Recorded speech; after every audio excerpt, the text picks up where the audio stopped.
lectures of the PSI year. And some of you might know me. My name is Tibra. I think I interviewed some of you guys on Skype. So that's me, and my office is 274. So I'm teaching this course for the first time, so I will not be able to give you lecture notes. However, on the PSI wiki, I will be posting the videos of these lectures after they've been uploaded to PERSA. And if you want to review some of the stuff that was covered in the lecture notes, you can go and either watch the lecture or you can download the PDF files, which will give you like a screen by screen, screenshots of the lecture. So you basically will have the lecture notes. So the other thing I've done is that I have been very explicit about the, about the books that I've used and the resources I've used for this course. So so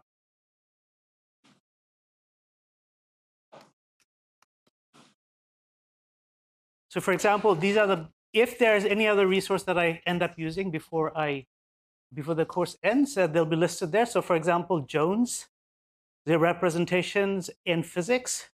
I've used his section on tensor methods and Young's tableau. Z wrote a book a few years ago on group theory. Z's been writing this extremely helpful and readable books summarizing what theoretical physicists need.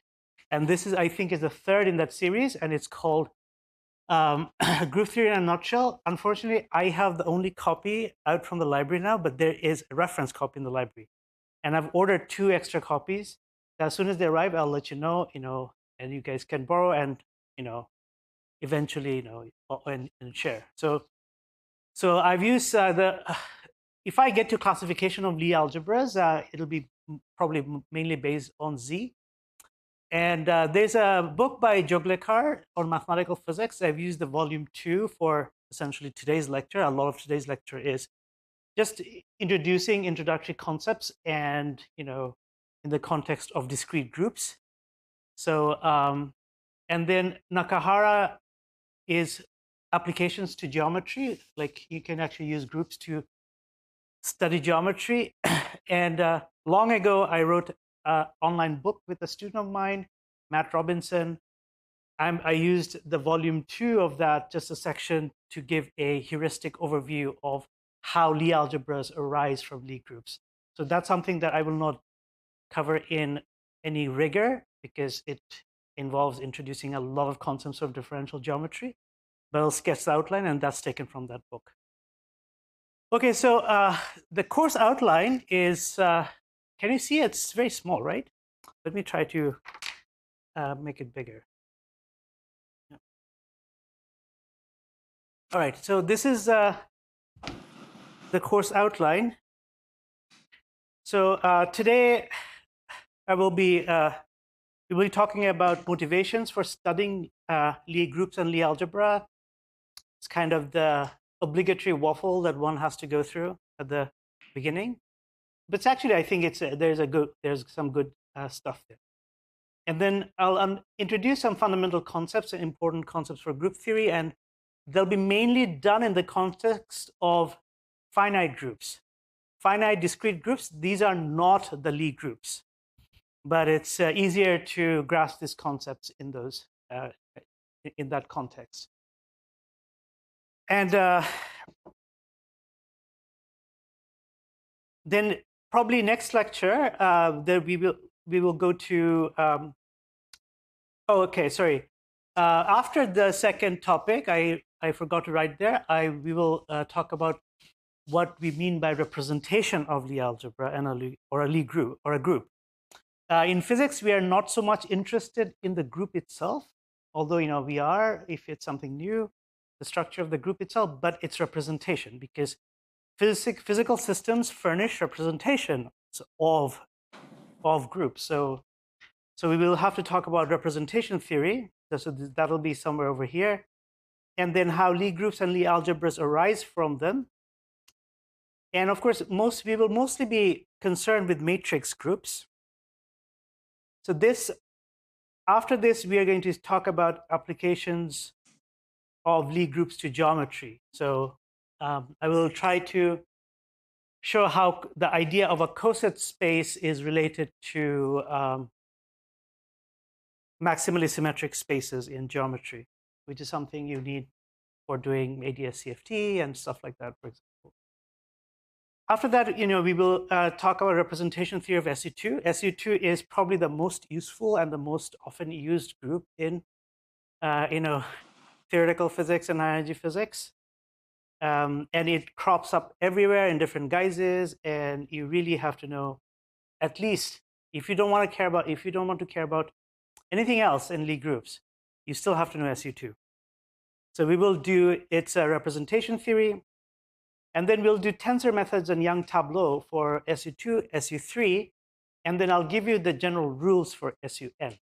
Okay? And after that, the last two topics, I'm not sure if I'll be able to get to them in the time because I'll be going very slowly, and I will do things on the blackboard. I'll take my time. I think just covering something for the sake of covering something is not a good idea. So if time permits, we'll go and do the classification of all the classical Lie algebras. The classical Lie algebras are the Lie algebras that Curtin classified. There are a lot more Lie algebras beyond that, but this is like the first classification, and it's important because it shows the way for other Lie algebras. And then if time permits, so this should also be if time permits, but if time permits, we'll get to the spinor representation of Lorentz group. Okay, so having said these things, I want to, I understand that a lot of you have had courses in Lie algebra and Lie groups, right? Can we see how many of you? Right, so more than half the class, right? So yeah, for you guys, it'll probably be a lot of the things will be, you have seen it before. So the last thing I want to do is to force you to sit through a lecture on something that you've already covered in great depth in some course. So you're still welcome to stay, because I think at some point you will probably come across an idea or notion that you have not seen before, right? And and this is, we try PSI to be an interactive environment, so maybe your discussion will be valuable. So I encourage you to stay, but if you don't want to be in today's class or tomorrow's class, oh, I know this subject too well, I can't be bothered, or whatever, you're welcome to do that. And you can just don't come and go in the middle of the lecture. That kind of ruins the mood. But but if you think, okay, I think I know what's going to happen, that in next lecture, don't show up, I won't take it personally. All right, questions? All right, so let's start then. Okay, I'm going to erase this.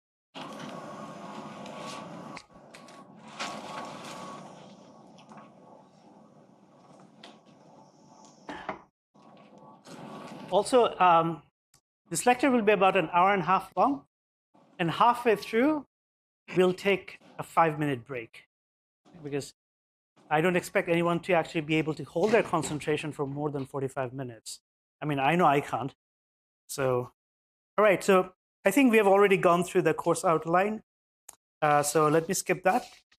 So let's start with motivations.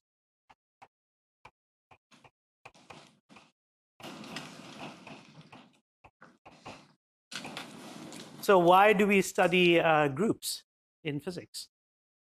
What do you guys think? Yeah. They describe symmetries, yes. If you were to answer the question in a single sentence, that's what you would say. They describe symmetries. So you want to be able to describe symmetries of physical system. Right?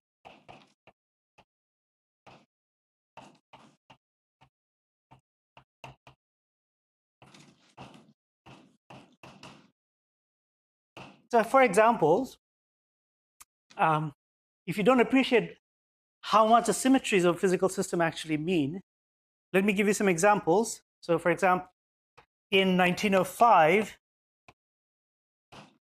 Einstein's theory of special relativity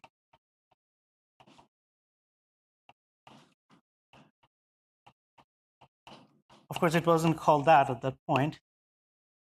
It really grew out of his appreciation of the fact that the symmetries of Maxwell's equations were not the symmetries of Newtonian physics. Right? So he basically realized that the symmetries of Maxwell's equations, if we were to take them seriously as the fundamental symmetries of space-time, then the geometry of space-time was radically different. And that notion that the geometry of that Einstein discovered by hitting on the symmetry of Maxwell's equation and taking them to be fundamental was formalized by Einstein's teacher Minkowski into a geometry which is now known as Minkowski geometry. So we know that the fundamental symmetry of flat space-time or geometry of flat space-time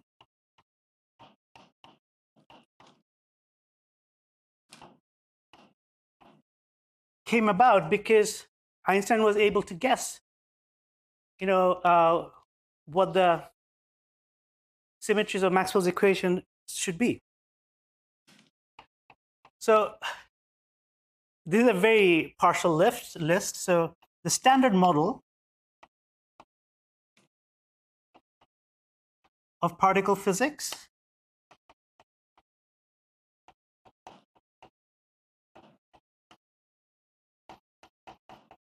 if you read a book which talks about the history of the standard model of particle physics, you'll see that it was largely the search for the right symmetry group. Like, Salam, Glashow, Weinberg, they proposed a symmetry group to be SU3 cross SU2 cross U1. This is an internal symmetry group. And it's a gauge symmetry, something you'll learn about in QFT. So if you look at any book which talks about the history of it, you'll see that there were other models. For example, there were like SU2 cross SU2, and there was even a G2 model. So different people had different models of unifying the different particle physics. Even now, people several years ago, Garrett Lisi proposed a model based on E8, and but it turned out it didn't work. So this game is still going on.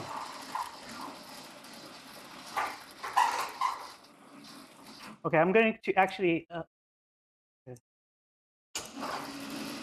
going to keep it there because when the board goes up there, you can't really see it because of the glare. So design faults of this room. Okay. There are lots of applications of symmetry, not just in quantum physics, although quantum physics is probably the main motivation, but also in geometry. And okay, let's finish up the quantum physics thing. So in classical field theory,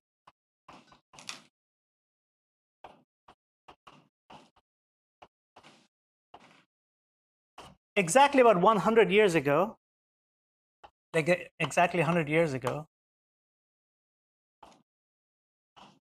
Emmy Noether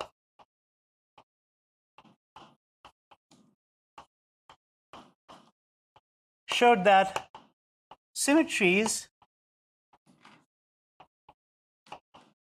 lead to conserved currents or conserved quantity.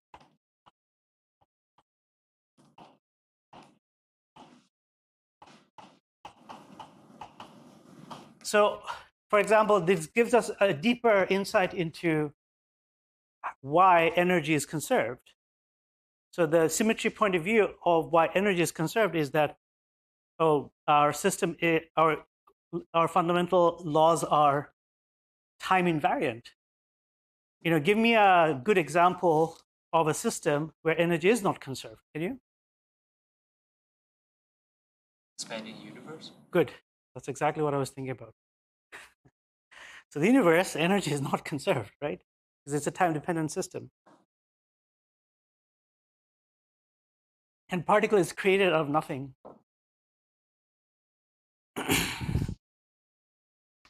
So this led to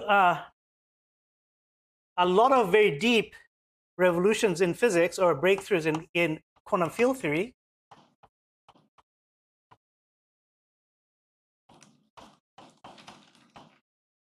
Which you shall see down the line sometime. And something that I'll just briefly touch upon is one of the motivation is Wigner's theorem.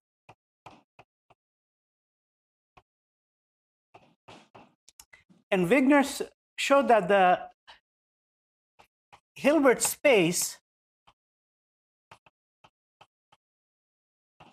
of a quantum system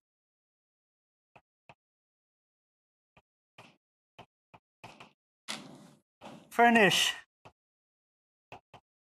a representation, a unitary and linear representation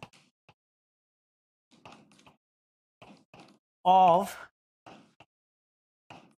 the symmetry group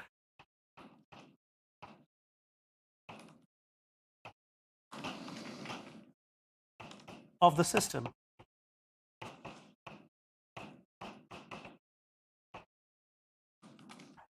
He actually showed that it's either unitary or linear or anti-unitary and antilinear.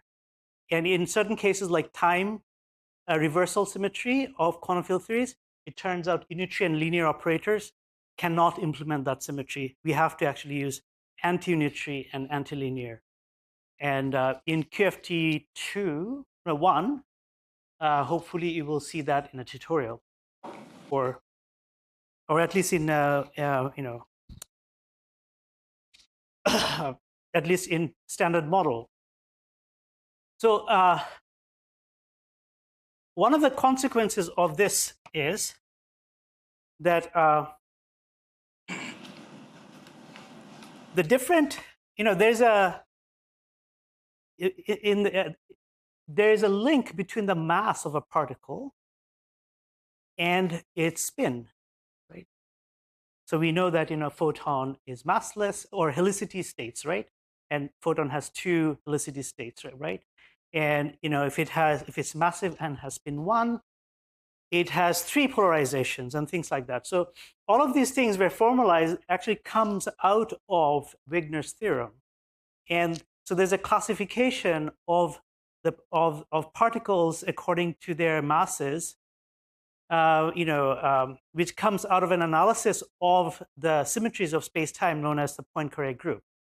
So if you want to read more about this, Weinberg's volume 1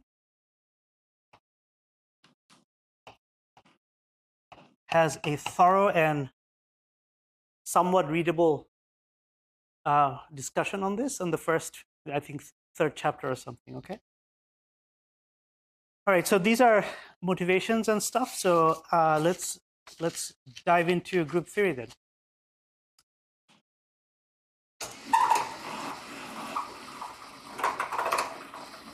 These blackboards were not a good idea.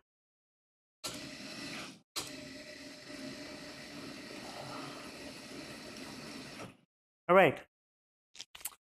Okay, any questions so far? Oh, okay. I should ask you, like, what do you think would be your motivation for studying group theory? What do you think is, like, it keeps you up at night? Like, yes, that's why I think group theory is so important. I mean, if you're a condensed matter physicist, you would have very different views on group theory. Like, you'd say, oh, Bloch's theorem, the behavior of wave function in a periodic lattice, that comes out of group theory, right? If you're a quantum information person, you will say, oh no, it's really, what are those groups called? Error correction, those, I I forget the names, but there are these discrete groups which crop up in quantum information a lot, right? So it depends on which part of physics you're in, right? So you will have your own little pet group. So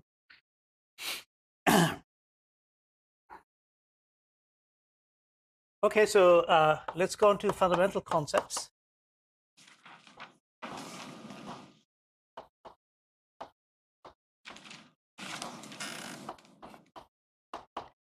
So if you're shy and you have a question you don't want to ask in front of the whole class, I mean, I encourage you to ask questions.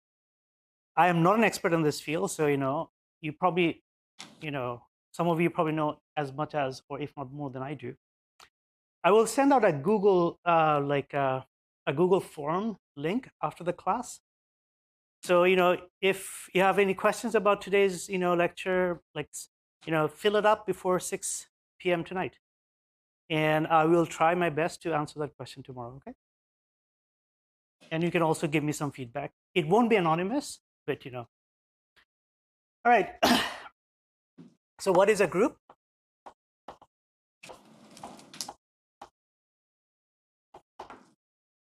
So a group is a set G equipped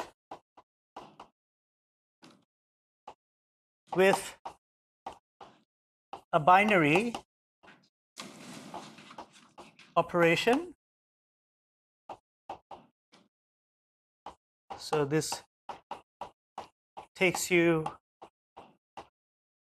and so this binary operation is known as the group multiplication, or just multiplication for short, under which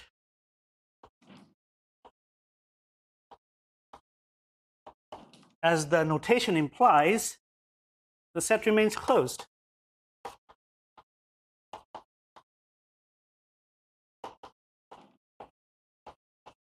And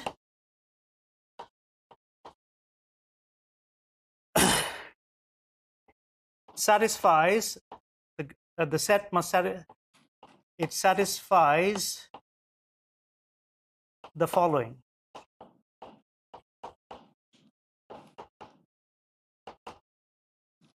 So as I already said, closure. So maybe so if A and B are in G, then so is A times B. The multiplication is associative.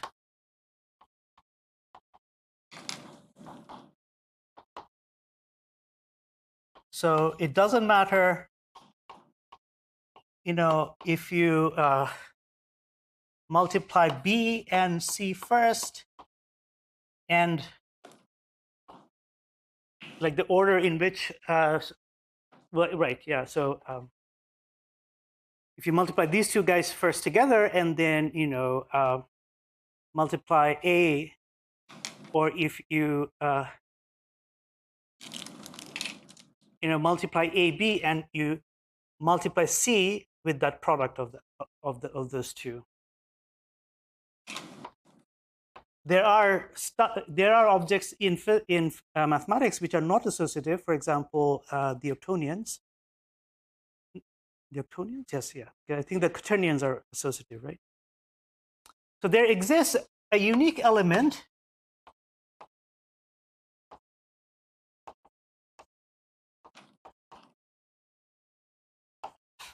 which we call the identity.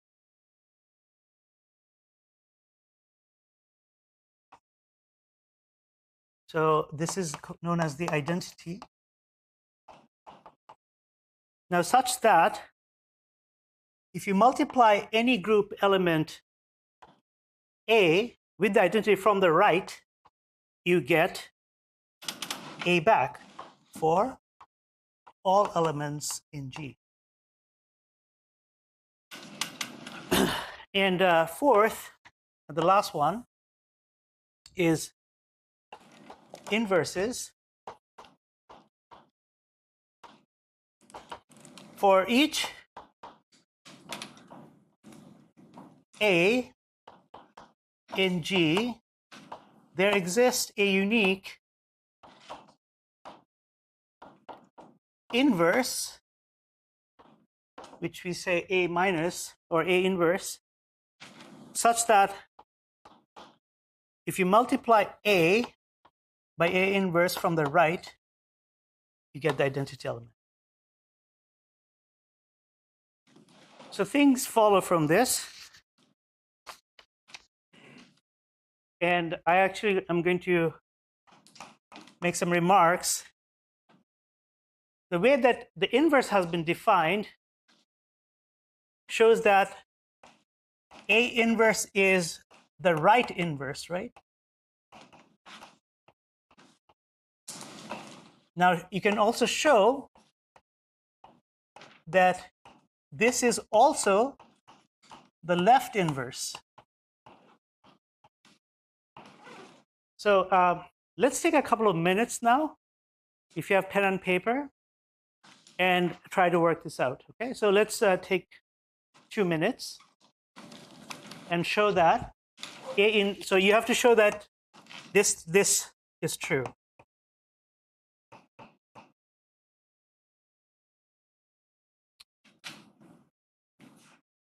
Given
Can we use the fact that E times A is also A?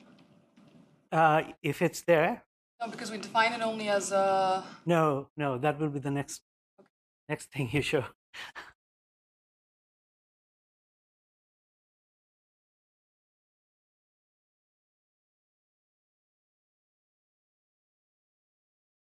Yeah? Can we use associative property? Yeah. So you can use essentially these 4 axioms. We don't have to require that the identity is the identity go for the. It actually don't. You don't. I don't think you have to. There may be a way. Yeah, I think so. Yeah. So.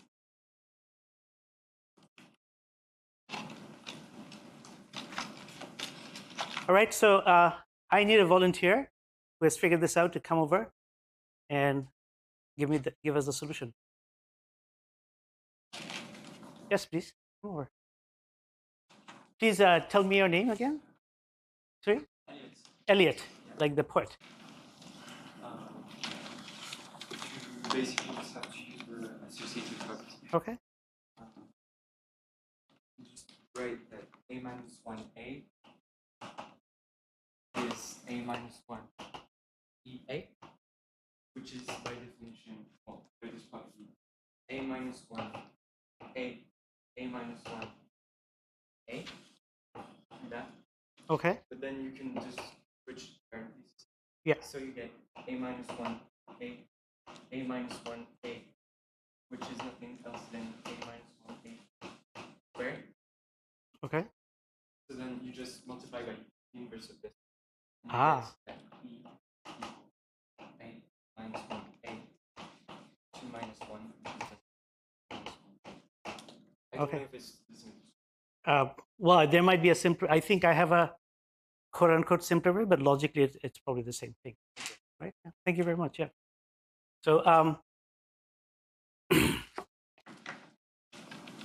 Somebody else has a different solution, or yeah? Or sorry, he went first. So it's Lucia, right? Lucia, right? Alicia. Sorry, I'm sorry. So you have to tell me your name. Diego.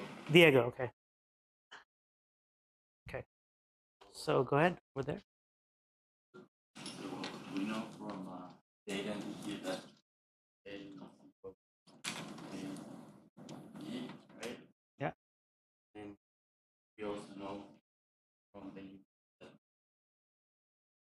the inverse, the right, Yeah. and you use as so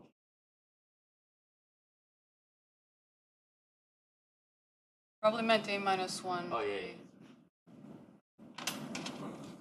We're here. Yeah.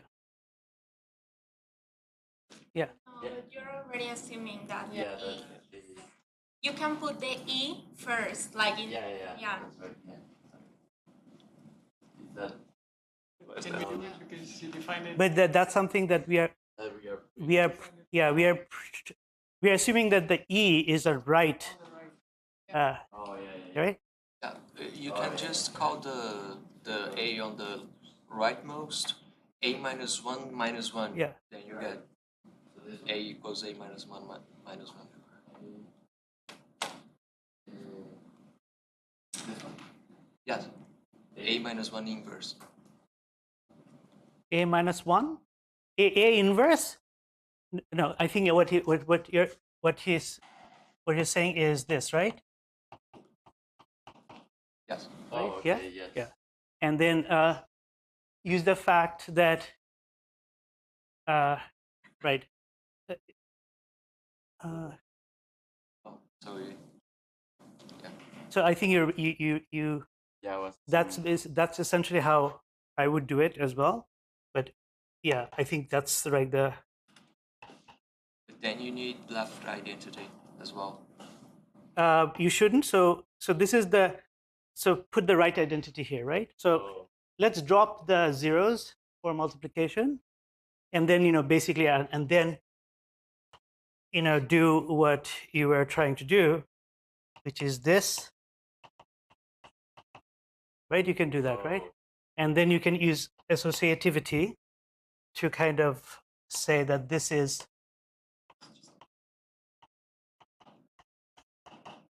right. And so this, then we can use that fact and call this E. And now this is a right. So, we can just like,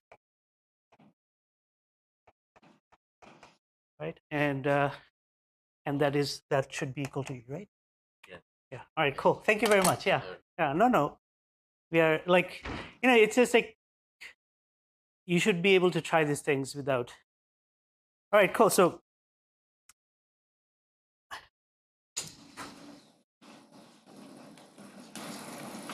some of the basic ideas of group theory involve these sort of very simple manipulations, which are like set theoretic manipulations.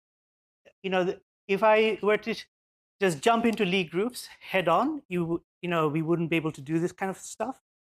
So if you want more experience with this kind of manipulation, and also some logical properties of the multiplication table of set theory, look into Joglekar's book, volume 2. Okay, because he has a lot of these exercises. So that means that the next thing we can show is that the right identity is also the left identity. So if you start by multiplying the identity element from the left, we can write it as like this, so. And then we can use associativity to write these two guys together, and that becomes the right identity. So we see that the left identity is also the right identity. All right, some more remarks before we go for a break. The set G can be finite or infinite. Now, when it's infinite, it can be countably infinite or uncountably. In fact, the Lie groups that we will see will be uncountably infinite. Can someone give me an example of a countably infinite example of a group of a discrete group which is countably infinite? Set of integers. Set of integers under what Addition. addition? Okay, yeah, very good. The size of the group or the number of elements is known as the order of G. So group multiplication doesn't have to commute. So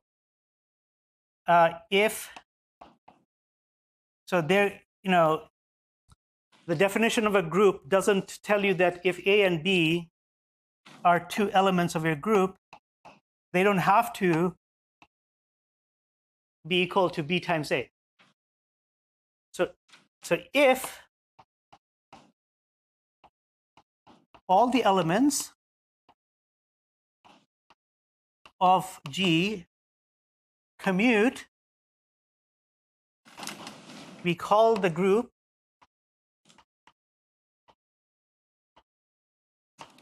abelian. Abel was a Norwegian mathematician who made important contribution to group theory and died very young. Who discovered groups? Do you know? Galois. Galois. And I think he wrote up his discoveries the night before he died. He had been challenged to a duel, and he was like, "Okay, I'm probably not gonna survive this. So let me just write everything up." It's probably he was awake all night, so he was probably very stressed. So he probably missed. So yeah, that's so yeah. So if there exist, at least two elements, A and B in G, such that AB is not equal to BA, then we call the group non-abelian.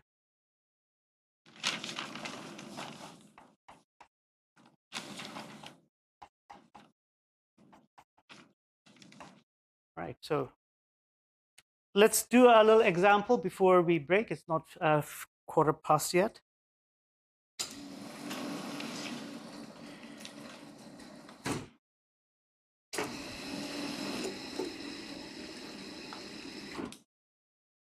The cyclic group of order 4. So examples.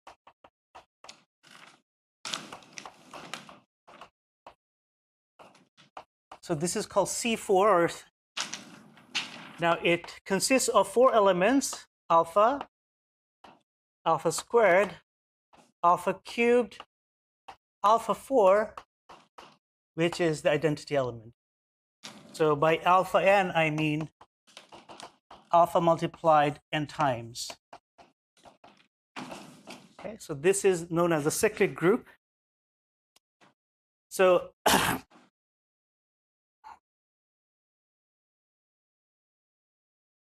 so the way I've written the elements of the group, it just it's just obvious what the multiplication table is, right? Like this element is this element times this element, or this element times multiplied with itself 2 times.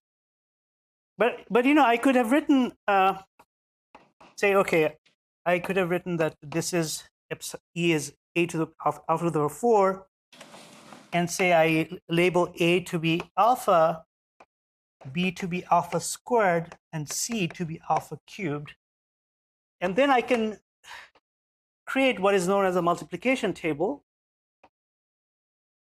And it shows that what is, if I take this and multiply it with this, what do I get? I get this. So, and A multiplied E is A. But then if I multiply A with A, what should I get?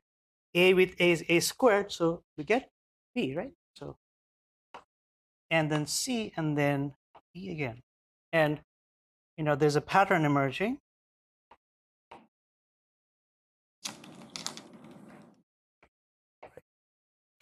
So you might say, why am I doing this? It's clearly perverse to do this when this is so much easier to read off, right? I'm doing this to show that somehow the group multiplication table is what specifies the group. Different mathematical structures might have the same group structure. So for example, this is, say, my example number 1. Let's take another example, which is the integers modded out. So this is the set mod 4. So this is the set of these guys, right? And under addition, mod 4,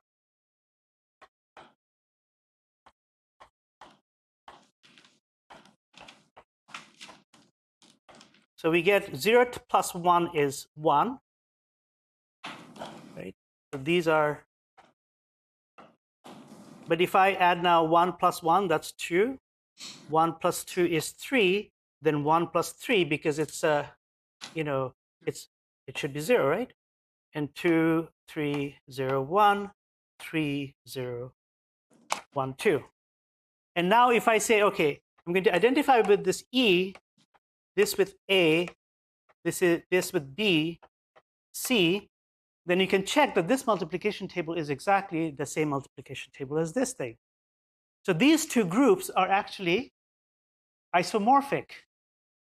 So this is an example of a group isomorphism. And I think the notation is, I think that's what they use, mathematicians. Not that it matters for me, but Okay. In general, we can, of course, define a cyclic group of order n, where instead of 4, we have n, and it has a lot more elements. Is the cyclic group abelian or non-abelian? Abelian. Abelian, right? So yeah, that's obvious. And after, let's take a 5-minute break. Let's meet back here at 20 past, and when we come back, we'll talk about our first non-abelian group. Okay.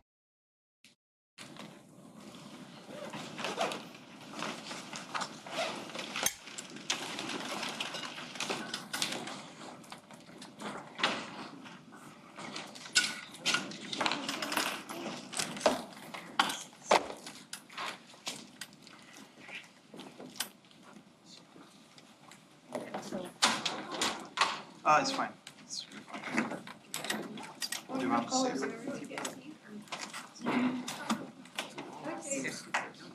So you get what?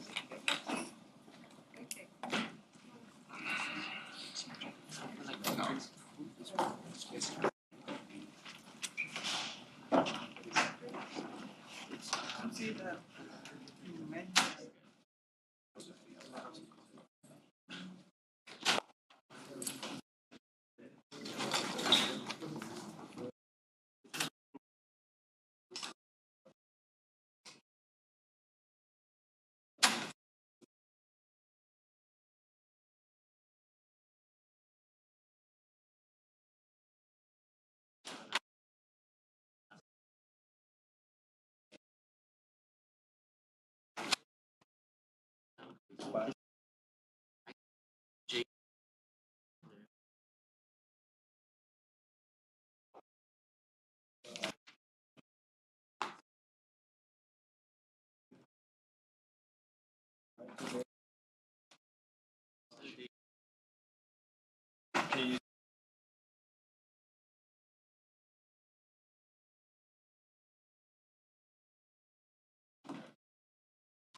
a Google Drive, but that's a I'll do that.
Way to do this is following.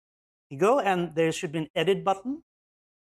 You click on the edit button and it opens up the editing dialog box. And so over here, I'm going to create a new section, lectures. And then I'm going to say, okay, I can, then I will be posting, say, my links to the videos here.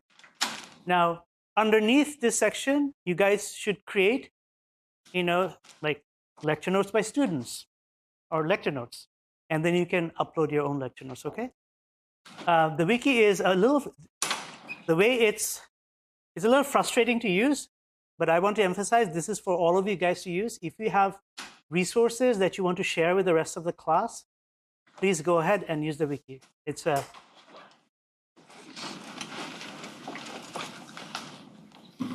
okay, so all right,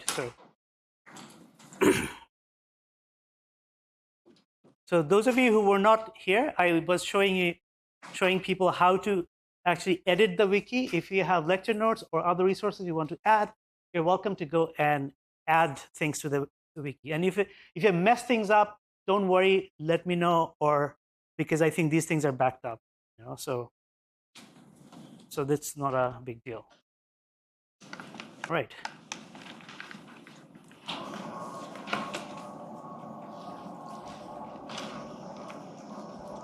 Oh.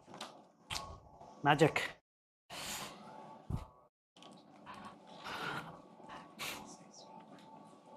Okay, so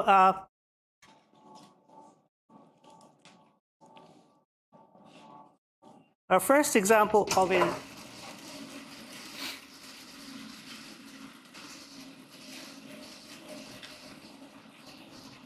a non-abelian group. For that, let's talk about one of the simplest but non-trivial permutation group.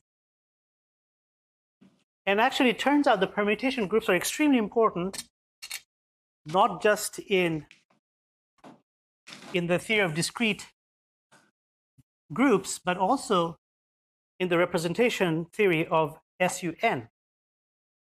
It turns out that it's not something that we'll prove. It turns out that the Young tableau, which we will see later in the course, they are actually representations of the permutation groups. So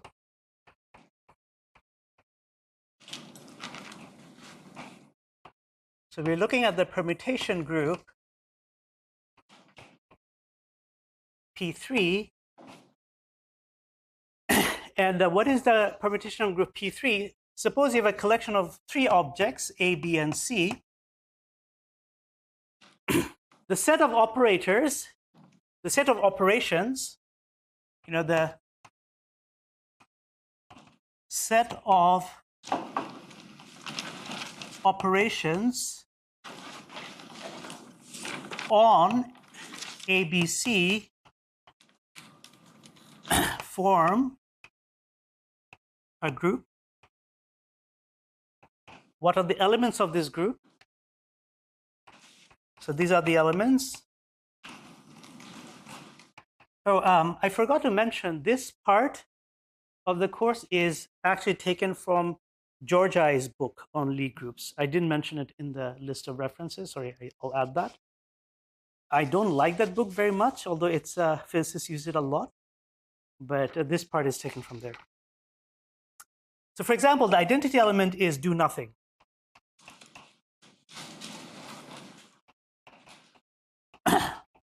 Is just leave everything as it is. So if ABC is, you leave it like ABC. So the other element, the next element is 1, 2, which is like exchange, objects in position 1 and 2. So if you start with ABC, you end up in BAC. Ends up with BAC. 2 and 3. So exchange objects in position 2 and 3.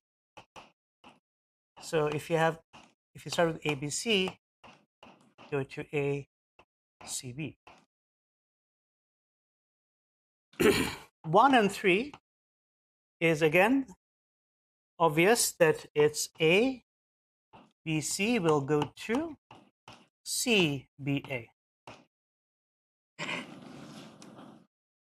1, 2, 3, it's kind of a weird notation. There's a matrix notation for this, but you can look that up. But this is more economical for my lecture. So 1, 2, 3 is what was in 1, you take it to 2. What was in 2, you take it to 3. What was in 3, you take it to 1. So this becomes cab. And the last element is 3, 2, 1. And this means that what was in 3, you take it to 2. And what was in 2, you take it to 1. And what was in 1, you take it to 3. And that should give you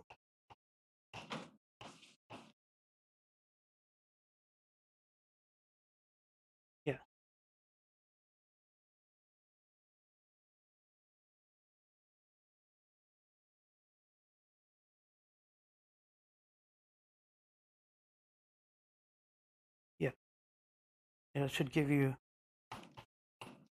BCA. Okay.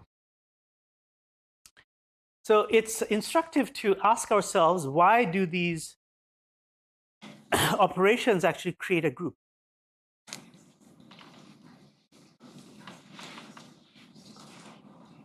So group multiplication is just applying these operations in a consecutive manner. That is just group multiplication. So, but why is it a group? Because it's permutation, yeah. Right. So the closed, what does it mean is that after every operation we do, the system, which is the collection of 3 objects, they have a well-defined, configuration. So that's why this forms a group. The fact that after each operation,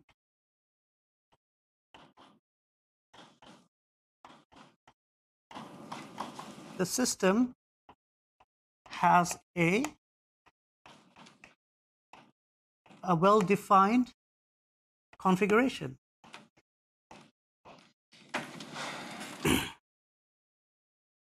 And this is an example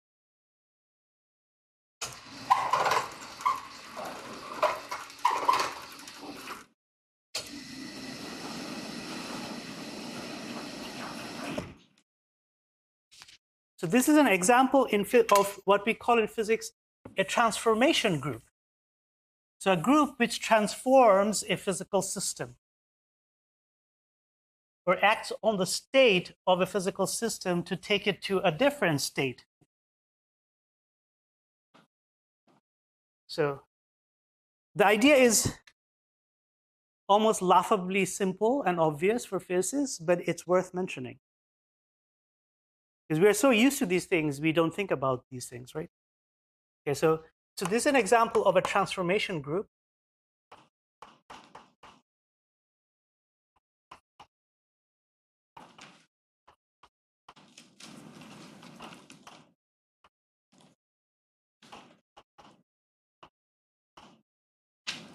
As I mentioned, it's a non-abelian group.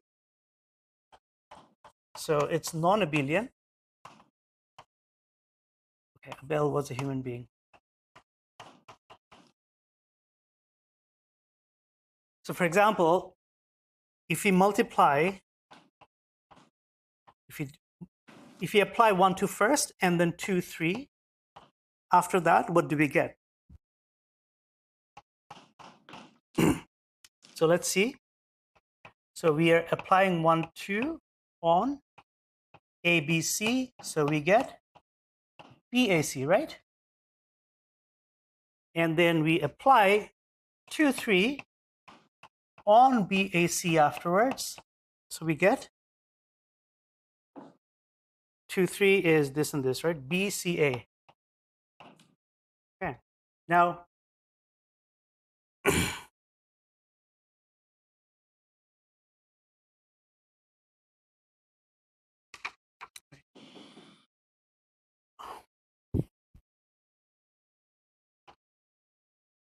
if I look over there, what we actually can even see that starting from ABC, we end up with BCA, so we actually get to this element, right? So we can say that this thing is equal to 3, 2, 1, right? And now if I say, okay, what if I apply 2, 3 first and then 1, 2, what is that thing going to be? Well, let's see. 2, 3 acting on ABC should give me ACB, and then 1, 2 acting on ACB should give me CAB, so which is not equal to BCA. And so we conclude that 1, 2 times 2, 3 is 1, 2, 3. So we have shown that this is a non-abelian group.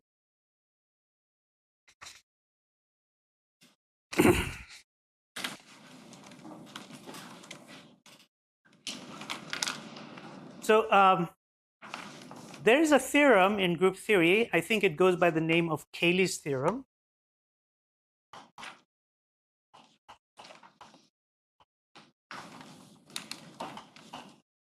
And I'm not going to write down the specific. I don't remember the exact formulation of it, but it goes something like any finite discrete group can be shown to be a subgroup of some permutation group.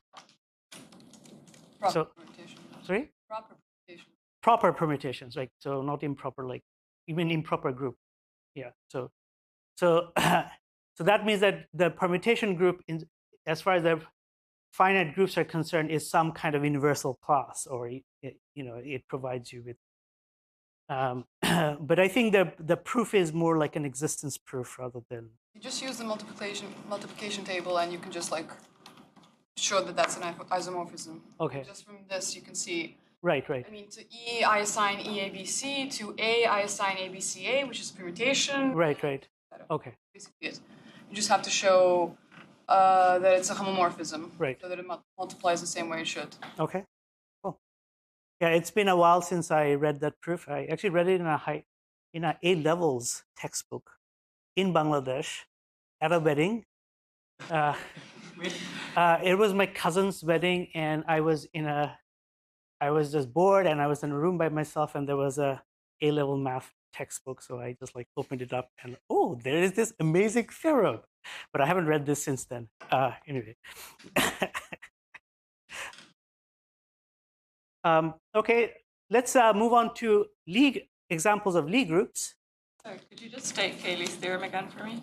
Okay, what I think is that so every finite group is a subgroup. You mean proper? Should it be? I don't know what a proper subgroup is, but the permutations need to be proper because only the identity leaves. I mean, what's the definition? So all the other ones, if you look at the multiplication table, none of the elements are in place except for the one that corresponds to the identity. Then all of the elements are in place, and that means that it's a proper permutation. Proper permutations don't leave any element in the same place. Okay, I see. Right. Where we have 1, 2. That I see. Okay, right. Yeah. Okay. So by proper.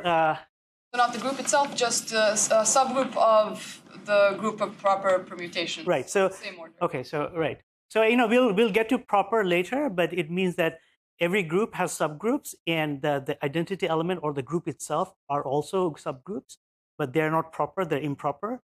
If there's a subgroup which is actually like a subset which is apart from these two guys, and they form a subgroup, that's a proper subgroup. And I think every finite group is a proper subgroup of a permutation group.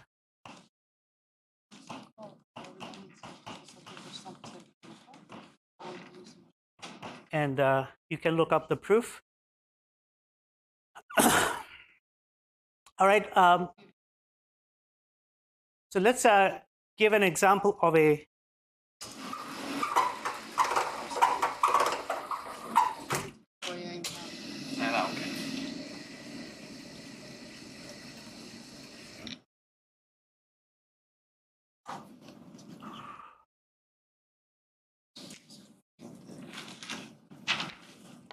I'm going way more slowly than I thought I would. It always happens. There's nothing I can do. I'm not going to fight it. We'll just have to speed up in the last lecture.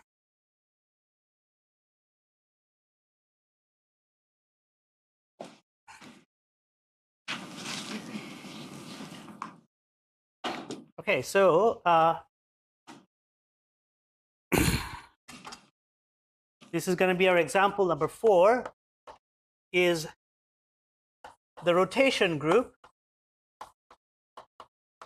in 2D. So you guys know all of this probably, but it's still worth. So you take some vector which starts at the origin in 2 dimensions, and so this is the group of rotation of rigid objects in 2D. And then we rotate R by some angle, theta. So R goes from this to some matrix acting on R. The matrix big R, so such that the length of R remains unchanged.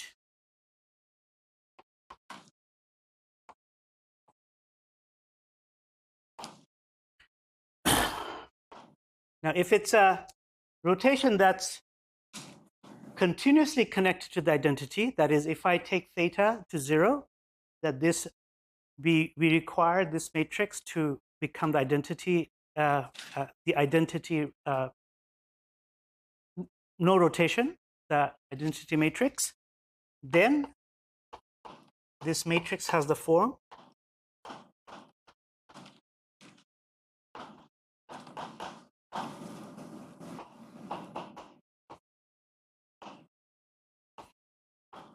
the requirement that this is continuously connected to the identity element excludes reflection.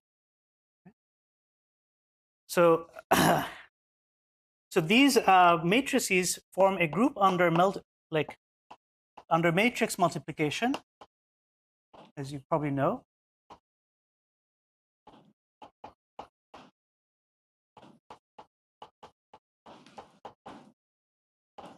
And you can verify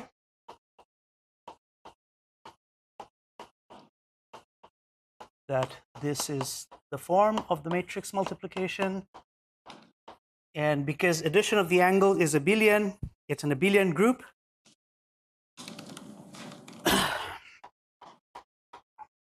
This condition tells us that, and the fact that it's connected to the identity, that the determinants of these matrices must be 1, and that these matrices are orthogonal, which means the transpose of the matrix gives you the inverse of the matrix.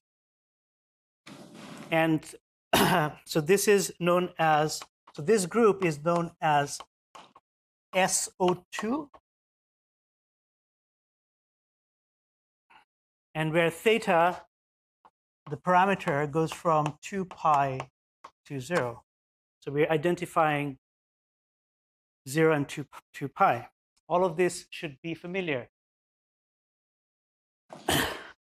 Now let me give another quickly give you another continuous group that you also know. And hammer in the idea of isomorphism again.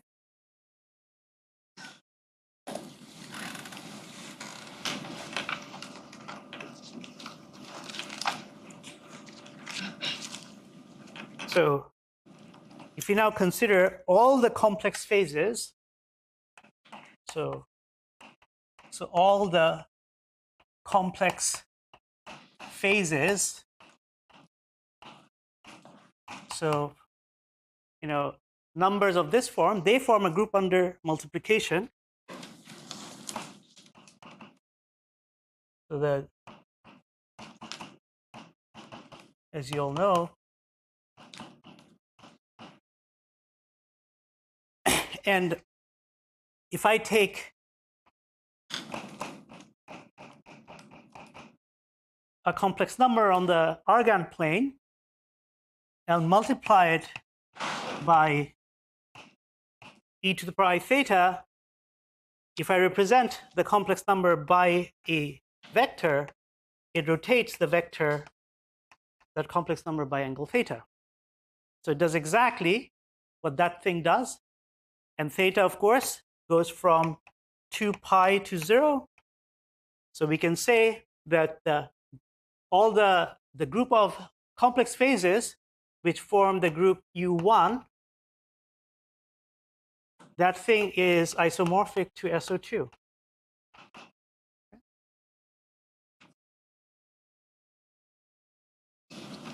Later we'll see examples where there are two groups which are not isomorphic but homeomorphic, and the group of rotation is in 3 dimension. SO3 we'll see is homeomorphic to SU2, yeah. And we'll actually explore that geometry in detail. All right, so let's move on to more definitions.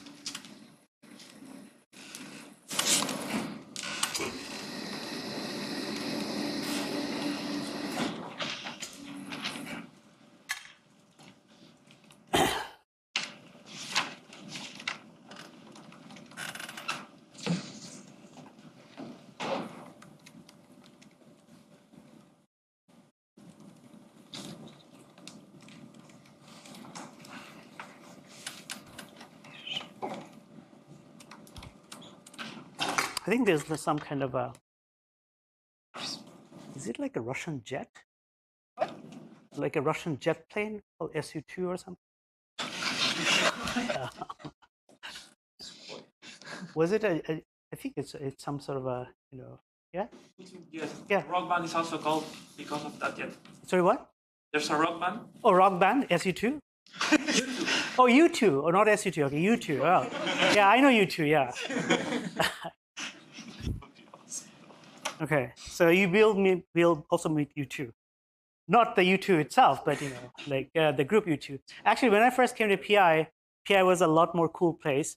Don't tell anyone that I said that. I might get fired. The first year I was, Yeah.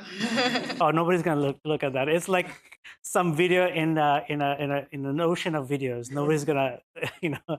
So, and they actually took us out. Like I actually was late, so I didn't go, but my other colleagues, like all of PI went to a U2 concert paid for by PI. Wow. That does not happen anymore. All right, definition, subgroup.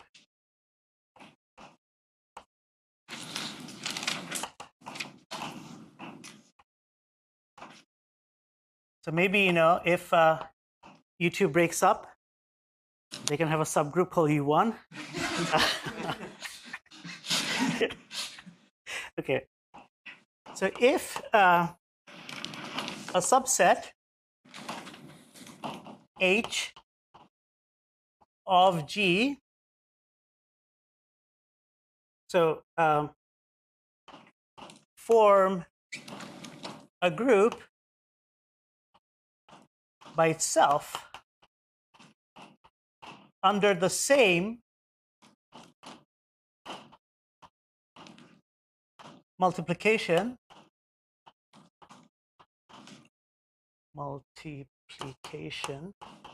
law, then we say that H is a subgroup of G. Now, if H is not just the identity element or the group itself, if it's not this or the group itself, then we say that H is a proper subgroup.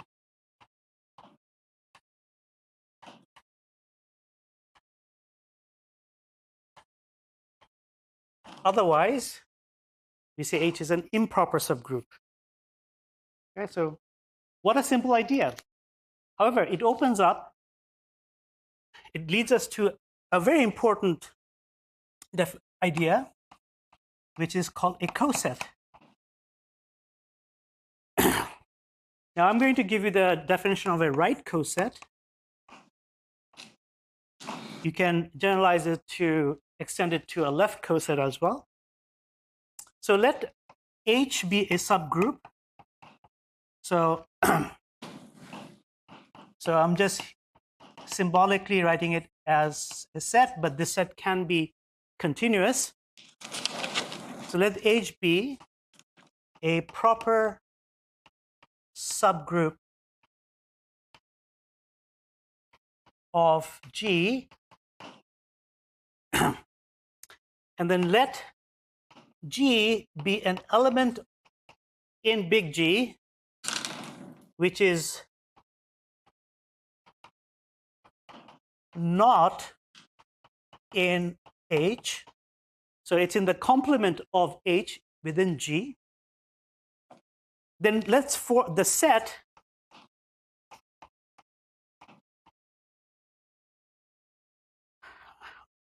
where we right multiply G by all the elements in H.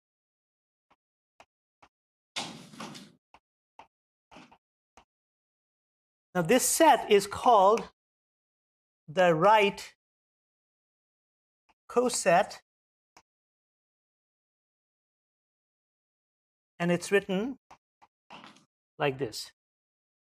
So, but of course, the right coset depends on which element we choose. Okay, so this is a very important idea. The right coset is not a group, it's a set, yes? I understand why you're asking for it not to be in H. For G not to be in H. So why am I writing that? Why that requirement? Break it down later into Yeah. like a so we can represent the G as a sum of cosets. Yeah. If it wasn't if G wasn't H, then Yeah. Yeah, but that's the So so you know if so H is itself kind of a trivial coset, right? If G was in H, then it would just be H, right? Yes. So that's why we don't choose G to be in H. Otherwise, this set would be just H. If G was not in the complement of H, say G was in H itself, yes. then this set would just be H. Yes, but why would that be bad? No, that won't be bad. That's not how we are defining it. That's not bad. I mean, Let's wait and see where we go. Yeah. Why would this be H? Because it's closed under multiplication. Yeah, it's closed under multiplication, right? Well, but this doesn't say that you get any element back, right? Sorry, any? I mean, So the if fact that all elements map to an element in H does not say that all elements are mapped to. oh, I see. Right, you're saying whether this is going to actually exhaust. I think it will. You can probably show it very Yeah, easily. you can also get that from Cayley's theorem, sort of. If it's a discrete group, yeah. But I think you can show that it's actually. I think you can, yeah. So if you have, say, H1 to be, let's take G to be H1, and then H, and so. Yeah, if you assume that multiplying two different elements will give me the same element, then you lead to like inconsistency. So you know we would get actually, so we multiply by H inverse, right? We would get the identity, and then you just have to, you know. So I think I can get to, so you know, suppose by multiplying I want to get to some random element H, right? So I just have to multiply it by H inverse by this thing, right? So I think I would be able to reach any element in the group. Okay? But yeah, good questions. Yeah. So okay, now I won't show it, but you can also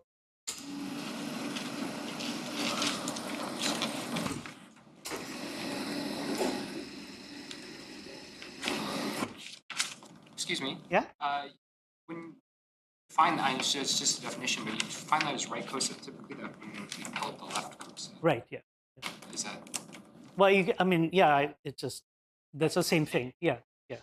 So, and yeah, it's just and there's even like a weird coset in string theory called it's an adjoint coset, where you actually identify. Like you form this set. Anyway, we won't go there, but you know that has weird behaviors because that has fixed points. And anyway, so yeah, there are all kinds of cosets you can define, but in mathematics, yeah, right coset is just it'll have the same properties. You know, I just have to choose between left and right. That's why I'm a leftist, so that's why. When I was young, I used to hang out with a lot of Marxist people. So.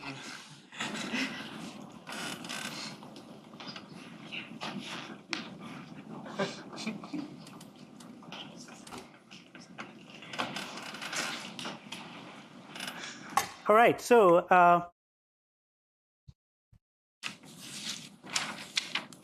you can show that this set G of H is in the complement of H in G. And also it's possible, and for details, look at in Joglecker's book, you can actually decompose the group as a sum of sets which are non-intersecting. For every G G1 and G2 and G3 so on, which is not in H, there is a expansion of this group in terms of the coset. This is known as the coset decomposition.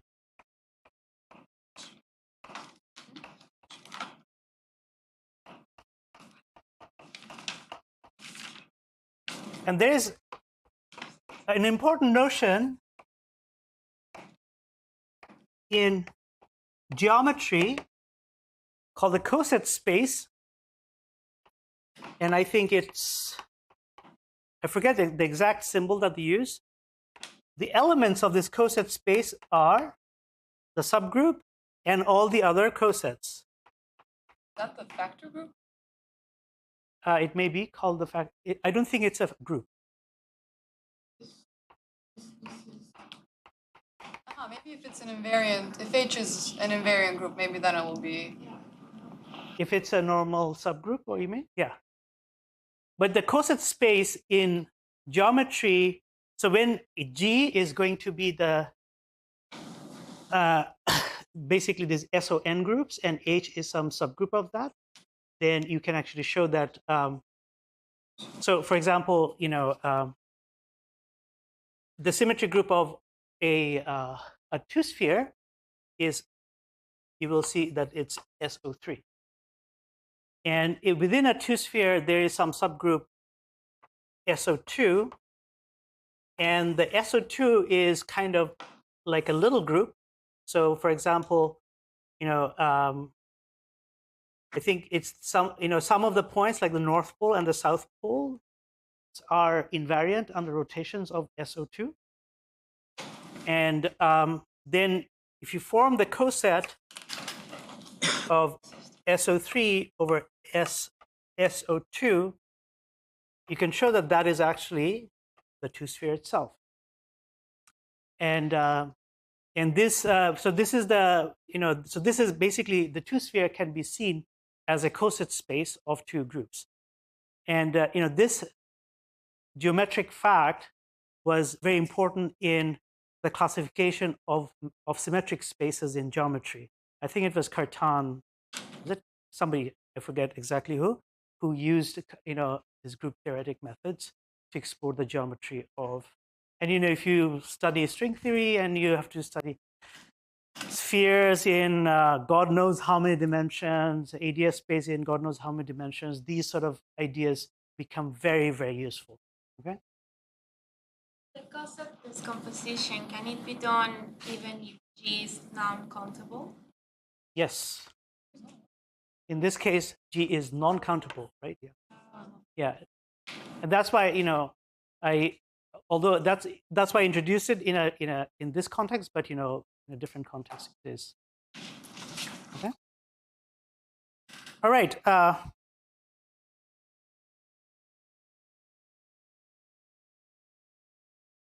So I give an exercise for you to do at home. I'm not gonna check it. So consider, so P2, which is a subgroup of P3, and P2 say consists of the identity element and the 1,2 element. Now work out all the cosets, all the left cosets.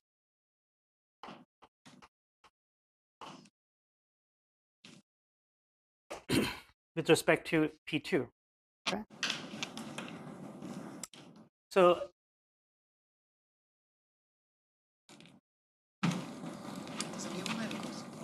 isn't what we defined actually a left coset? Sorry? Isn't what we defined actually a left coset, even though we said it was a right one? Because we're multiplying from the left with G. I think it's called the right coset because we are multiplying G by H on the right. Oh, okay, yeah, sorry. It doesn't really matter. No, okay. So I said I was a leftist, but I actually wrote down right? It's okay, I am confused between left and right now. So I have to do a deep... yeah. According to Wikipedia, it's left concept. It's a little... It doesn't matter. No, it does. Okay. I gotta be true to my roots, man.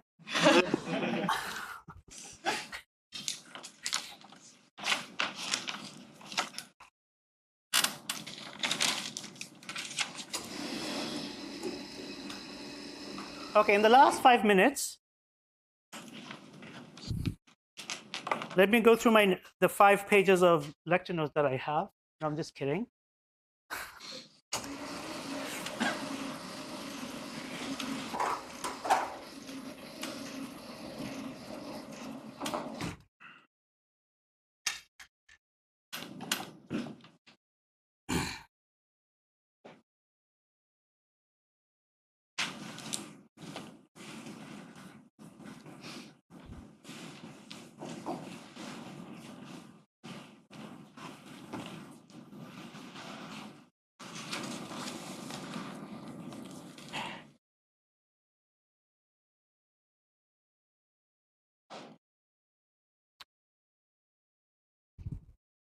Okay, so normal or invariant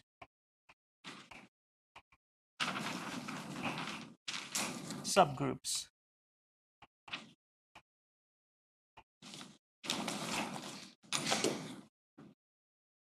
So if for all elements in a group, we have that when we multiply the subgroup H by all these elements, it basically commute that with the subgroup, then we say then H is a normal or invariant subgroup.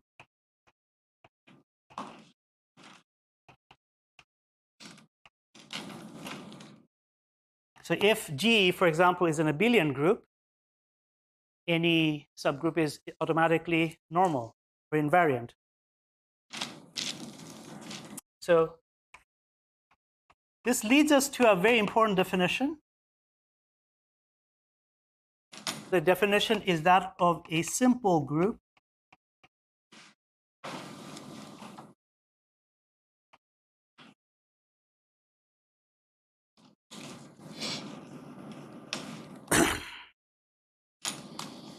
if E and G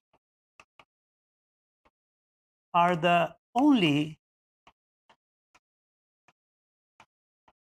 normal subgroups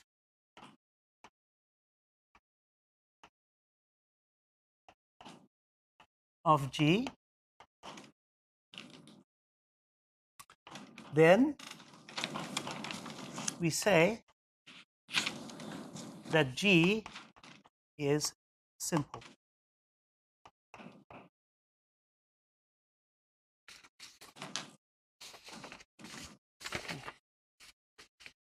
A related notion is the center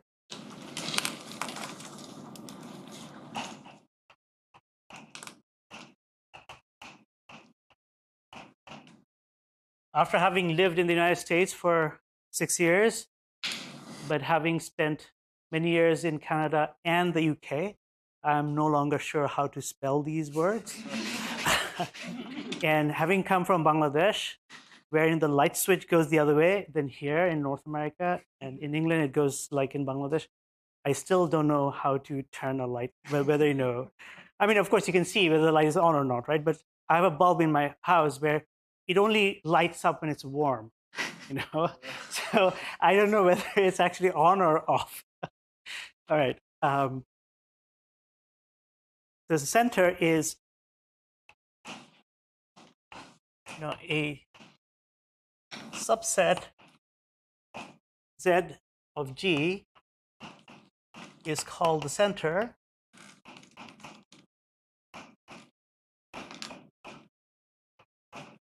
if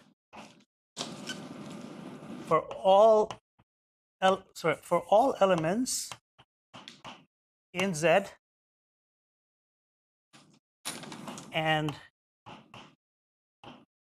G we have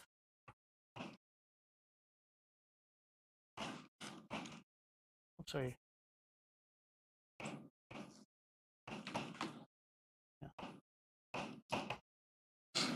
Okay, so at some point, this definitions I think should come in handy. So in the next class, we will start on representation theory, and we will also at least get into Lie groups and Lie algebras. There's a tutorial tomorrow at 3:45, your first tutorial, and that tutorial will be on the Lorentz group and how the electromagnetic fields form a rank 2 tensor under the Lorentz group. You know, it might be familiar, but I think it's really worth doing. Okay? So I'll see you guys tomorrow. Yeah? Just that last definition. Yeah. Like as it's written, a group could have multiple centers, right? But shouldn't it just be a unique center? Like right now. It's a set of all elements that commute with all elements in the group. So.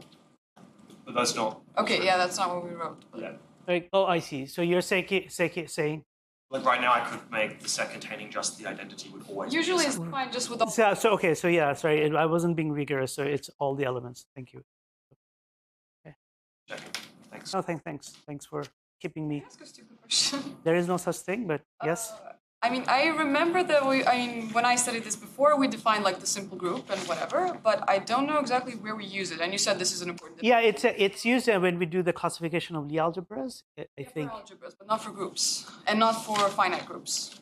Not for finite groups, yeah. Okay, so for now it's not important. Yeah, later we'll need yeah. Yeah, you had a question? So the coset descomposition is a descomposition in terms of the set. Right. Not group. Yeah. In the coset space, you also that quotient, yeah? Yeah. Is a set. Yeah. Great. Yeah. All right. Great, guys. Thank you. Yeah.